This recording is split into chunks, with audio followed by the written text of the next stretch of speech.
Welcome to Andhraprabha. నేను నాగేశ్వరి. 2019 ఎన్నికల సమయంలో గోరంట్ల మాధవ్ అంటే పెద్ద సంచలనం. అంతకు ముందు తాడిపత్రిలో ఒక ఆశ్రమం గొడవల్లో టీడీపీ నేత జేసీ దివాకర్ రెడ్డికి వ్యతిరేకంగా మీడియా సమావేశం పెట్టి మీసం మెలేసి తొడగొట్టారు. జేసీ బ్రదర్స్ అంటే వణికిపోయే అధికారులను జనాలు చూశారే కానీ వాళ్ళకి ఛాలెంజ్ విసిరి మీసం మెలేసి తొడలు కొట్టిన అధికారిని, అందులోనూ పోలీస్ అధికారిని జనాలు ఎప్పుడు చూసింది లేదు.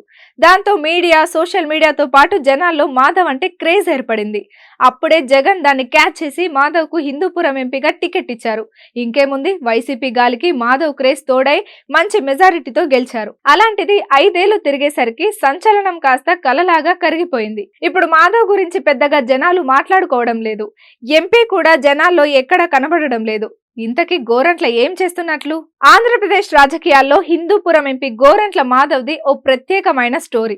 పోలీస్ అధికారిగా ఉంటూ అధికార పార్టీ నేతల మీద మీసం మెలేసి తొడగొట్టి అప్పటి ప్రతిపక్ష పార్టీని మెప్పించి ఏకంగా ఎంపీ టికెట్ పొందారు. అంతేకాదు ఘన విజయం సాధించారు కూడా. కానీ 5 ఏళ్లు అయ్యేసరికి ఆయనకు రాజకీయంగా గడ్డుకాలం వచ్చేసింది. వచ్చే ఎన్నికల్లో టికెట్ దక్కలేదు. సీఎం జగన్ ను చాలా సార్లు కలిసినా మళ్ళీ నీకే టికెట్ అనే భరోసా ఇవ్వలేదు. అదే సమయంలో ఏదో ఓ అసెంబ్లీ నియోజకవర్గంలో అయినా ఛాన్స్ ఇస్తారేమోనని ఎదురు చూసినా అలాంటి సంకేతాలు రాలేదు. 4 ఏళ్ల కిందట 4గో సింహంరా అంటూ మీసాలు తిప్పి తొడలు కొట్టిన గోరంట్ల సైలెంట్ అయిపోయారు. బండ్లు ఓడలు కావడం, ఓడలు బండ్లు కావడం అంటే ఇదే కాబోలు. పోలీస్ అధికారిగా ఉన్న సమయంలోనూ ఆయన చుట్టూ అనేక వివాదాలున్నాయి. ఎంపీ అయిన తర్వాత చుట్టుముట్టిన వివాదం ఆయన మొత్తం జీవితాన్నే దెబ్బ కొట్టేసిందా అన్నట్టుగా మారింది. ఓ మహిళతో నగ్నంగా వీడియో కాల్ మాట్లాడారంటూ సోషల్ మీడియాలో సాగిన ప్రచారం ఆయన ప్రతిష్టను దెబ్బతీసింది. ఆ వీడియోపై పెద్ద దుమారమే రేగి తర్వాత చల్లారినప్పటికీ ఆయనకు మాత్రం మాయని మచ్చగానే మిగిలింది. చివరకు వైసీపీ నేతలే గోరంట్లను దూరంగా పెట్టేశారు. ఎక్కడా గోరంట్ల కనిపించడానికి వీల్లేదని వైసీపీ అధినేత ఆదేశించారనే ప్రచారం కూడా జరుగుతుంది.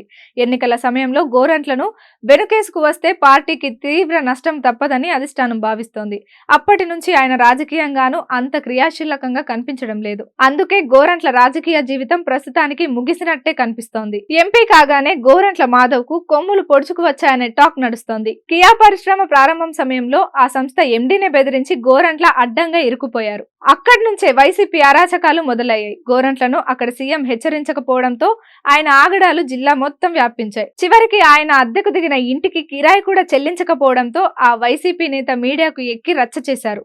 దీంతో ఎంపీ గోరంట్లతో పాటు పార్టీ పరువు బజారున పడింది. మరోవైపు హిందూపురంలో వైసీపీ చేయించిన 3 సర్వేల్లోనూ గోరంట్ల మాధవ్ గెలిచే అవకాశాలు లేవనే రిపోర్టులు వచ్చినట్టు తెలుస్తోంది. ఐపాక్ టీంతో పాటు వైసీపీ అధినేత స్వయంగా చేయించిన సర్వేలోనూ గోరంట్లకు పాస్ మార్కులు రాలేదట. దీంతో గోరంట్ల మాధవ్ శకం ముగిసినట్టే అనే ప్రచారం సాగుతోంది. మరి గోరంట్ల రాజకీయ జీవితం ముగిసిందా లేదా అనేది వచ్చే ఎన్నికలు తేల్చనున్నాయి. అప్పటిదాకా ఊహాగానాలు వైరల్ అవుతూనే ఉంటాయి.